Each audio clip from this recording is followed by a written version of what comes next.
নমস্কার বন্ধুরা, আজকে দেখাবো বেগুন সর্ষে কারি। বেগুনটা কেটে নিলাম ছোট ছোট করে, একটু জিরে ভেজে নিলাম। তেল দিয়ে ভেজে জিরে আর লঙ্কা একসঙ্গে বেটে নিলাম।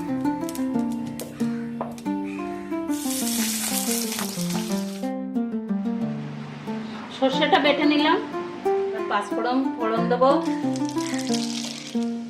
এর ভিতরে বেগুনটা দিয়ে দেবো।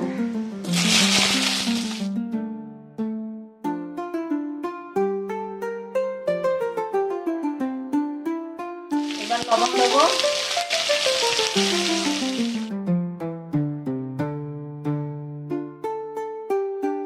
হালকা ভাজা হয়ে গেছে, এবার হলুদটা দিয়ে দেবো।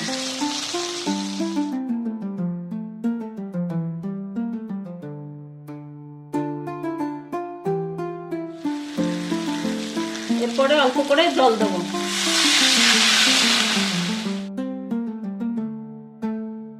এরপরে কিছুক্ষণ ফুটবে, কিছুক্ষণ ফোটার পরে এবার জিরে আর লঙ্কা একসঙ্গে বাটাটা দিয়ে দেবো।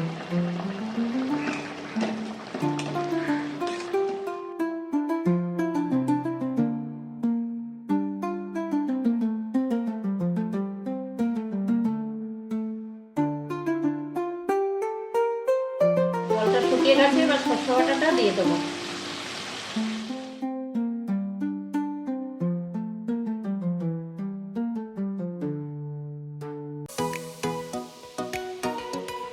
আমার বেগুন সর্ষে হয়ে গেছে, এবার নামিয়ে দেবো। আজকে আমার বেগুন সর্ষে কারি তৈরি। অবশ্যই জানাবেন কেমন লাগলো।